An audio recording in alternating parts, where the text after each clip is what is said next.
솔로몬은 7년에 걸쳐서 성전을 완성하게 됩니다. 열왕기상 6장 38절에 보면은 솔로몬 제위 11년째 되는 해 8째 달에 성전 건축하기를 이제 마무리했다. 이렇게 말하고 있거든요. 열한 11년째 되는 해 8째 달에 성전 건축을 이제 마무리하고, 그리고 나서 오늘 5장 3절에 보면은 7째 달 절기에 이스라엘 모든 사람이 다 왕에게 모이고, 이렇게 이제 말하고 있거든요. 솔로몬이 성전을 7년 동안 이제 건축하고, 그리고 나서 한 11개월 정도 기다렸다가 이제 언약궤를 다윗성에서 이제 새로 지은 성전으로 이제 옮기게 되는 그런 이제 장면입니다. 성전을 건축하고 나서 이제 바로 이렇게 언약궤를 옮기는 이 일을 했던 것이 아니라, 성전을 건축하고 나서 아마도 부족한 것이 뭐가 있을까, 말씀대로 했나, 이제 여러 가지 점검하고 준비하고 기다린 끝에 이제 드디어 언약궤를 이 성전으로 이제 옮기는 그러한 일을 이제 행하고 이제 있는 것이죠. 7년 걸린 것, 그것은 다윗의 이제 꿈이었고 또 솔로몬의 꿈이지 않습니까? 얼마나 오랫동안 기다렸습니까? 그 꿈이 이제 드디어 이제 이루어지는 날이거든요. 얼마나 이제 솔로몬의 마음이 기뻤고 또 이스라엘 백성들의 마음이 이제 기뻤겠습니까? 꼭 우리가 이제 코로나에 이제 이 어려움이 끝나고 성도들이 다 같이 이제 예배당에 모여서 마음껏 예배 드리게 되는 이제 그러한 때를 생각해 보면은 그것이 하나의 일종의 엄청난 감격과 이제 축복이 되게 되듯이, 마찬가지로 다윗이 꾸었던 꿈, 그리고 솔로몬이 꾼 꿈, 그것이 드디어 7년 만에 이루어지고, 이제 7년 후 또 11개월 만에 이제 언약궤가 옮겨져 오는 이때, 이게 얼마나 큰 감격과 이제 은혜였겠느냐는 거죠.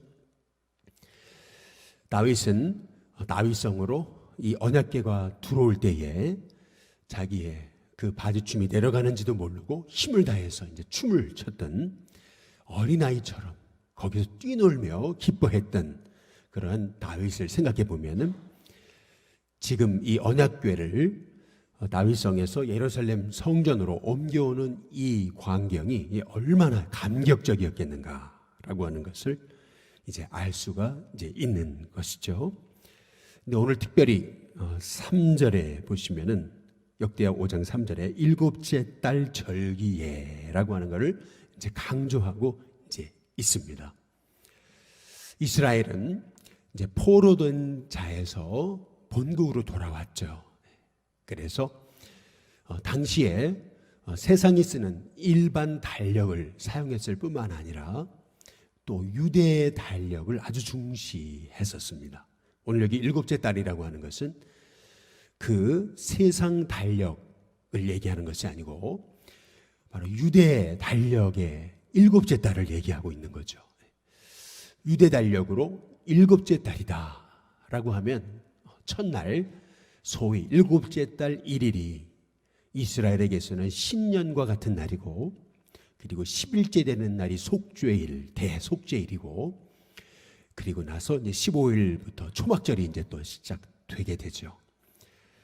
이렇게 봤을 때 이 7째 달이라고 하는 말씀의 의미는, 이 7째 달이 의미하는 7째 달 절기라고 하는 것이 의미하는 것은 새로운 시작, 다시 시작하는 것, 이제 그것을 이제 의미하는 것을 알 수가 있는 것이죠.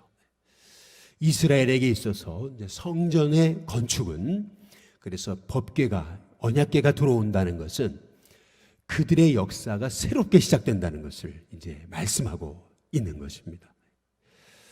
여기에서 우리가 한 가지 주목해 봐야 될 것은, 이스라엘이 얼마나 이렇게 성전 중심의 신앙을 가지고 있는가라고 하는 것을 이제 알 수가 있는 것이죠. 이제 훗날 이제 AD 70년에 예루살렘이 로마에 초토화되고 나서 온 땅으로 흩어지죠. 그들은 흩어져서 성전을 잃고 또 본국을 잃었지만 그럼에도 늘 회막을 중심으로 해서 그들은 회막 중심의 이제 신앙생활을 이제 했던 것을 이제 볼 수가 있는 거거든요. 소위 회당 중심의 신앙. 이제 이것이 이제 이스라엘의 이제 신앙이다라고 생각해 본다면 마찬가지로 언제나 믿음의 삶에는 중심이 필요한데 바로 그 중심이 바로 성전에 있고 그 중심이 하나님께 예배드림에 있다라고 하는 것을 이제 우리가 이제 알 수 있는 이제 것입니다. 오늘 말씀에 보면은 계속해서 이제 강조하고 있는 한 가지 말씀은 2절 중간에 보면은 모든 지파의 우두머리 이렇게 이제 말씀하고 이제 있어요. 또 3절에 보면은 이스라엘 모든 사람이 다 왕에게로 모이고 이렇게 말하고 6절에도 솔로몬 왕과 그 앞에 모인 모든 이스라엘 회중이라고 이렇게 이제 말씀하고 있거든요. 모든 다 이렇게 이것을 이제 강조하고 이제 있습니다. 그리고 나서 6절에 끝에 부분에 보면 양과 소로 제사를 드렸는데 그 수가 많아서 기록할 수도 없고 셀 수도 없었다. 이제 이렇게 이제 말씀하고 있거든요.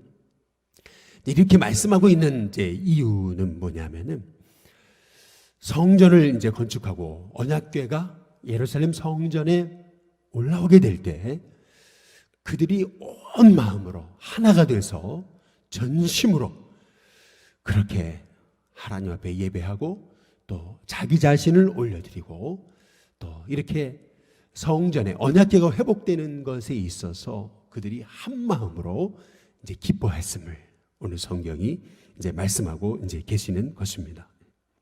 뭐니 해도 이렇게 겉으로 보여지는 성전을 건축하는 것도 중요하지만 더욱 중요한 것은 온 백성들이 지도자로부터 시작해서 왕부터 지도자, 백성들이 다 같이 하나가 돼서 한 마음을 품어서 이렇게 성전이 회복되고 그 회복된 성전에 언약궤가 들어오는 것에 대한 그 기쁨, 감격. 이제 그것이 이스라엘 백성들에게 있었다는 것을 이제 강조하고 있는 것이거든요. 지금 이스라엘은 포로 생활 바벨론에 70년 생활을 마치고 그들은 본국 예루살렘으로 돌아왔습니다. 어떻게 이제 이스라엘을 재건해야 될지 그들은 막막한 상황에서 하나님의 종을 통해서 역대기 기자를 통해서 이스라엘에게 주시는 말씀은 아무리 우리가 힘들고 어려워도 온 왕부터 지도자 그리고 백성들이 한 마음이 돼가지고 그래서 이렇게 솔로몬 성전을 건축해서 언약궤를 다시 이 예루살렘에 메어드릴 때 그들이 그렇게 기뻐하고 그렇게 한 마음이 돼가지고 자신을 올려드렸듯이 마찬가지로 교회가 하나 되면 이 민족이 하나 되면은 이 백성들이 하나 되면 우리가 감당하지 못할 일이 없다라고 이제 말씀하고 이제 있는 것이죠. 마찬가지로 우리 일신교회가 또 우리 하나님을 믿는 성도들이 참 한마음과 한뜻이 돼서 우리가 복음을 위해 달려간다면 우리를 통해서 하나님이 얼마나 놀라운 일을 이루실 것인가 라고 하는 걸 생각해 보게 될 때에 우리 일신교회가 또 저와 여러분의 삶이 이러한 복이 있게 달라고 기도하는 저와 여러분이 되시기를 주님의 이름으로 축복합니다. 근데 오늘 여기 말씀해 보면은 8절에 이제 이렇게 말씀하죠. 그룹들이 바로 궤 처소 위에서 날개를 펴서 궤와 그 채를 이제 덮었다. 이제 이렇게 이제 말씀하고 이제 있거든요. 7절의 끝에는 본전 지성소 그룹들의 날개 아래, 날개라고 하는 것을 이제 강조하고 이제 있거든요. 8절에도 날개를 펴서 덮었다. 이제 이렇게 이제 말씀하고 이제 있어요. 언약궤를 이렇게 메어 드리니까 그러니까 그룹들의 날개가 얼마나 큰지 그 날개가 언약궤를 다 덮었습니다. 이렇게 덮었다. 있다라고 하는 것을 이제 강조하고 있는 거죠. 그룹들의 이 날개가 얼마나 컸는지 이 언약궤를 싹 덮었다는 것을 이제 강조하고 이제 있는 부분을 우리가 이제 볼 수가 이제 있는 것이죠. 마찬가지로 우리는 예배 자리에 이렇게 우리가 말씀 의지하고 하나님 의지하고 나를 올려드리고 예배 자리에 나아갈 때에 하나님이 나를 은혜로 덮으시는 그런 하나님의 은혜를 이제 경험하게 된다는 것을 오늘 이 말씀을 통해서 이제 우리가 이제 알 수가 이제 있는 것이거든요.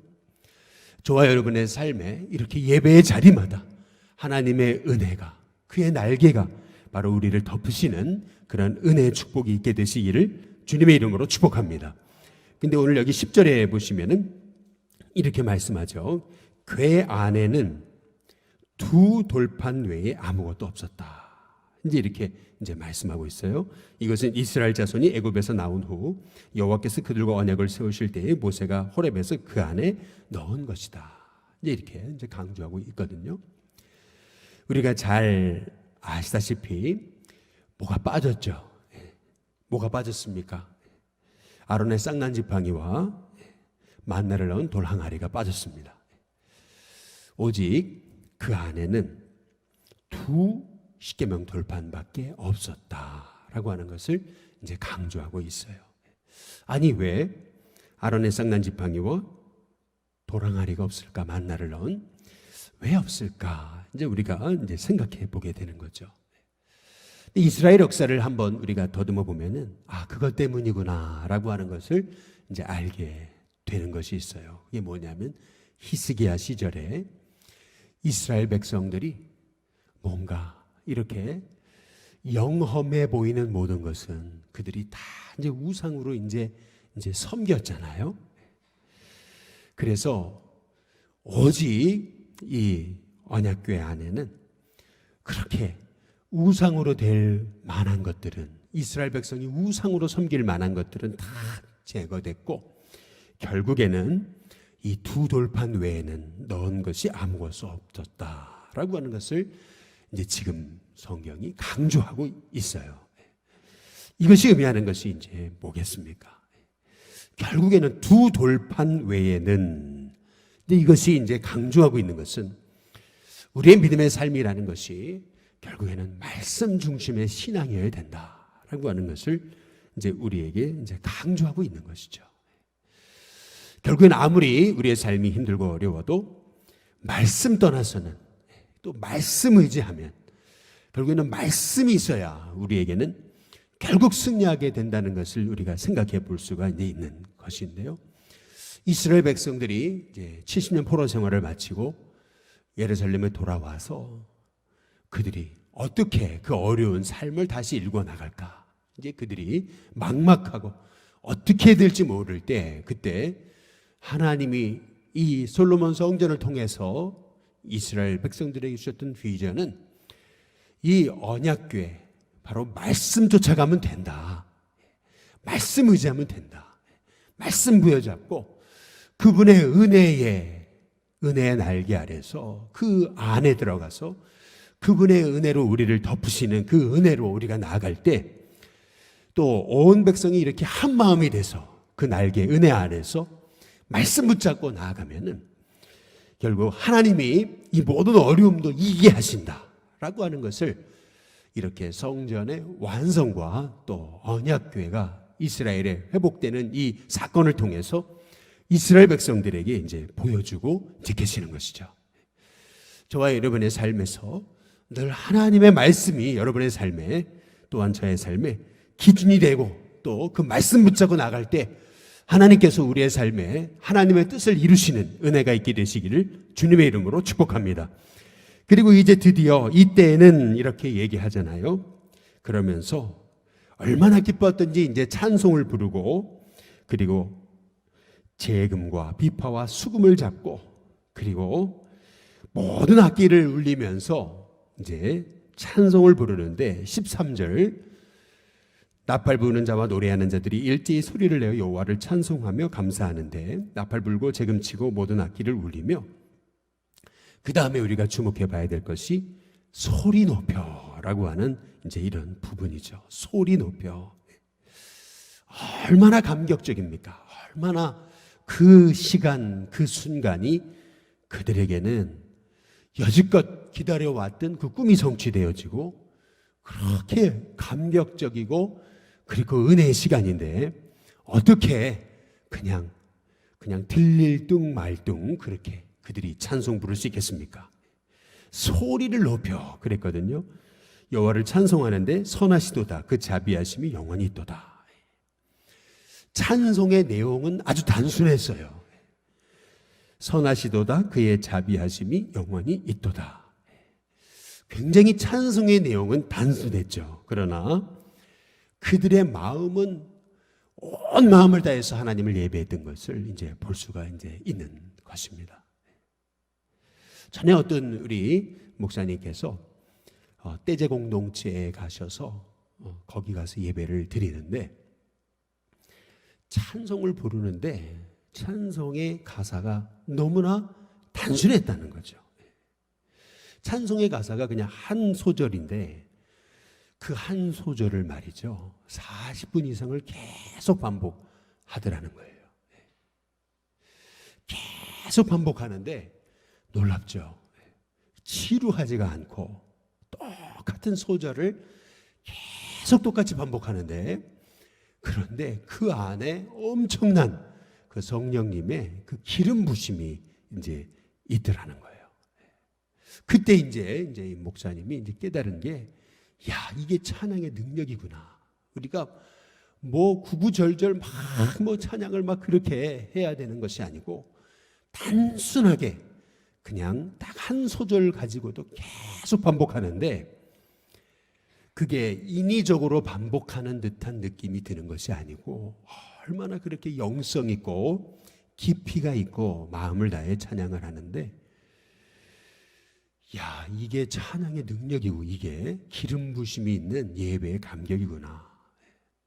계속 똑같은 찬양을 아주 계속 반복해서 40분 이상 찬양을 부르는데 그 안에 엄청난 그 성령의 역사를 이제 체험하게 됐다고 하시는 얘기를 이제 하신 것이 이제 기억이 납니다. 마찬가지로 지금 이스라엘 백성들이 아주 단순하게 찬양하고 있잖아요. 그 찬양의 내용은 너무 단순해요. 선하시도다 그의 자비하심이 영원히 있도다. 선하시도다 그의 자비하심이 영원히 있도다. 선하시도다 그의 자비하심이 영원히 있도다. 찬양이 굉장히 단순했어요. 그런데 오늘 여기 13절 끝에 부분에 보니까 그때에 여호와의 전에 구름이 가득했다. 이제 이렇게 말씀하시잖아요. 얼마나 14절에 구름이 가득했든지 그 구름으로 말미암아 서서 섬기지 못할 정도로. 왜냐? 이는 여호와의 영광이 하나님의 전에 가득했기 때문에 라고 이렇게 이제 말씀하고 이제 계시거든요. 이스라엘 백성이 드디어 이제 솔로몬의 성전을 건축하고 나서 11개월간 기다렸다가 언약궤를 옮겨오는데 그들이 온 마음이 하나가 됐어요. 마음이 하나가 돼서 언약궤를 딱 성소 안에 모셨는데 그때에 하나님의 이 그룹들의 날개가 그 언약궤를 덮었는데 그 언약궤 안에는 오직 십계명의 두 돌판 외에는 아무것도 없잖아요.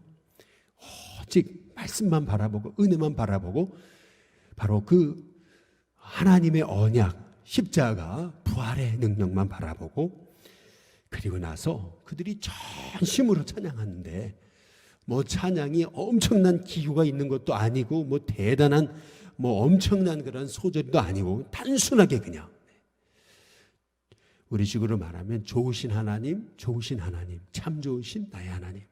그냥 그 찬양을 반복해가지고 아마 마음을 다해서 소리를 높여서 전심으로 그들이 찬양을 하게 될 때 그 안에 하나님의 그 영광이 가득하게 됐다라고 이렇게 성경이 이제 고백하고 이제 있는 것입니다.